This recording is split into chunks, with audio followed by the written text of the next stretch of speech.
Ghostly tales, yet mirrors of human life. Hey everyone! Welcome to Encountering Chinese, Ghostly Tales from Zhai. Today, I'm going to tell you a story called Mr. Who See. In Liwu, there was a man named Zhang Shui, who was the second brother of Zhang Daoi, the provincial education official of Shaanxi. He was known for his unrestrained and bold nature. Hearing that there were fox spirits dwelling in someone's residence in the county, he respectfully brought a name card and went to pay a visit, hoping to meet the foxes. Zhang Shui slid the name card through the crack of the door of the person's house, and after a while, the door suddenly opened on its own. The servants were astonished and frightened, backing away, but he straightened his clothes and respectfully walked into the house. Zhang Shui saw that the tables and couches in the hall were all there, but there was no one around, so he bowed and prayed to the empty room. "I have come to visit on purpose. Since the immortals have not shut me out, why not let me meet them face to face?" Suddenly, he heard someone in the empty room say, "Thank you for coming. It is indeed a rare visitor. Please have a seat and let's talk." Then, Zhang Shui saw two chairs move into position facing each other. As soon as he sat down on one of the chairs, a carved red lacquer tray with two teacups floated in front of him. He picked up the teacup and drank the tea, and it seemed that the person opposite him also picked up a teacup and drank, but Zhang Shui could only see the floating teacup and hear the sound of drinking, but he never saw the person opposite him. After drinking the tea, they began to drink wine. Zhang Shui inquired about the background of the other person in detail, and the person said, "I am surnamed Hu, the fourth in my family. Everyone calls me Mr. Hu Si, and you can call me that too." They toasted each other and engaged in conversation, discovering that they shared many common interests. They enjoyed dishes made from turtle and deer meat, seasoned with spices and chili. It seemed that there were many servants serving the dishes, but Zhang Shui could not see any of them. After drinking wine, Zhang Shui felt like having tea.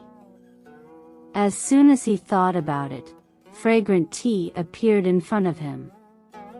Whatever he desired would immediately manifest before him as soon as he thought about it. Zhang Shui was delighted and did not return home until he was drunk. From then on, Zhang Shui would visit Mr. Hu Si every few days, and Mr. Hu Si would also frequently visit Zhang's house. Both parties followed the etiquette of host and guest in their interactions. One day, Zhang Shui asked Mr. Hu Si, "I heard there is a witch in the south of the city who summons fox spirits every day to treat the sick and earn money from the patients. Do you know the foxes in her household?" Mr. Hu Si replied, "That's nonsense. In fact, there are no foxes in that witch's house." After a moment's pause, when Zhang Shui got up to relieve himself, he heard someone whispering in his ear, "The witch you mentioned in the south of the city just now, I wonder who she is. I would like to go and see her with you. Would you please inform Mr. Hu Si?" Zhang Shui knew it was a little fox speaking, so he agreed, saying, "Sure."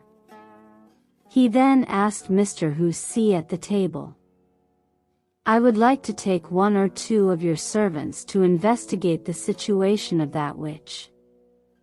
May I ask for your permission? Mr. Hu Si insisted it was unnecessary. Zhang Shui persisted in his request until Mr. Hu Si finally agreed. Soon after, when Zhang Shui stepped out of the door, the horse automatically walked up to him as if someone was leading it. As they rode along, the little fox conversed with Zhang Shui, saying, "In the future, Mr. Zhang, if you feel like there is fine sand falling on your clothes while on the road, it means we are following you." As they were talking, they entered the city and arrived at the witch's house. Seeing Zhang Shui, the witch greeted him with a smile and said, "Esteemed guest, what brings you here all of a sudden?" Zhang Shui replied, "I heard your foxes are very powerful. Is that true?" The witch responded solemnly, "Such frivolous words should not be spoken by an esteemed guest. You should call them fox fairies. How can you call them foxes? I'm afraid the fox fairies in my house will be displeased." Before they could finish their conversation, a brick flew through the air and hit the witch's arm, causing her to stumble and almost fall. Surprised, the witch exclaimed to Zhang Shui, "How could you throw a brick at me?" Zhang Shui smiled and said, "Old lady, you're blind. When did you see me throw a brick at you? I'm clearly standing right here. Don't falsely accuse me." The witch was stunned and bewildered, not knowing where the brick came from. Just as the witch was panicking, another stone fell and struck her again, causing her to fall to the ground. Mud then began to rain down, smearing the witch's face like a ghost's, and she could only cry out for mercy. Zhang Shui asked the little fox to spare her, and the onslaught stopped. The witch hurriedly fled into the house and locked the door, too afraid to come out. Zhang Shui loudly asked the witch, "Can your fox compare to my foxes?" The witch dared not say anything else, only apologizing and begging for forgiveness. Zhang Shui looked up at the sky and warned the little foxes not to harm the witch anymore. Trembling, the witch cautiously emerged from the house. Zhang Shui comforted her with a smile before getting up and leaving. Since then, whenever Zhang Shui walked alone on the road and felt sand falling with a su-su sound, he would call out to the little foxes and converse with them, and there would always be a response, never failing. Therefore, even when encountering fierce beasts or bandits, he was fearless. Over a year passed like this, and the friendship between Zhang Shui and Mr. Hu Si grew even deeper. Zhang Shui once asked Mr. Hu Si's age, but Mr. Hu Si himself couldn't recall, only saying, "I remember seeing the Huang Chao rebellion. It feels like it happened just yesterday." One evening, while Zhang Shui and Mr. Hu Si were conversing, there was a loud noise from the wall, which surprised Zhang Shui. Mr. Hu Si said to him, "My brother must have returned." Zhang Shui asked, "Why not invite him to join us?" Mr. Hu Si replied, "His magical skills are not high. Being able to catch a chicken to eat is already good."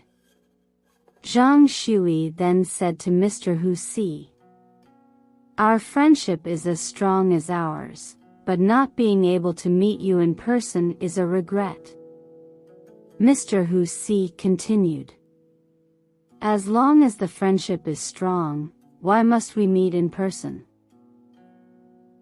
One time, Mr. Hu Si prepared a banquet and invited Zhang Shui, also bidding him farewell at the same time. Zhang Shui asked, "Where are you planning to go?"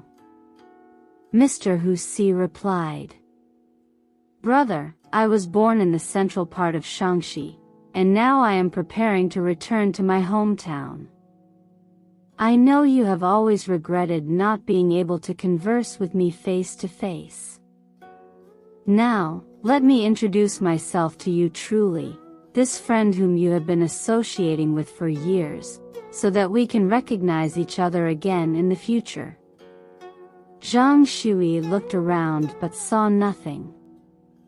Mr. Hu Si said, "You can open the door to the dormitory, I am there." Zhang Shui followed his instructions, pushed the door open, and saw a handsome young man smiling at him inside. The youth was neatly dressed, with clear brows and bright eyes, but disappeared in an instant. As Zhang Shui turned back, footsteps followed him, saying, "Today, your regret can finally be relieved." Zhang Shui felt reluctant to part with him, unwilling to say goodbye. Mr. Hu Si said, "Gathering and parting are destined, why bother holding on to it?"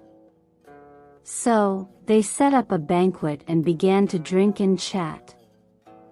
They drank until midnight, and then Mr. Hu Si carried a lamp to escort Zhang Shui home. When daylight came, Zhang Shui went to visit again, but only saw an empty room with no signs of life. Later, Zhang Daoi became the educational commissioner of Sichuan, while Zhang Shui remained as impoverished as ever. Therefore, he went to visit his younger brother with the hope of receiving generous gifts. However, more than a month later, when Zhang Shui returned home, his wish had not been fulfilled at all. He sighed heavily while riding his horse, feeling extremely disappointed and despondent. Suddenly, a young man riding a green horse followed behind him.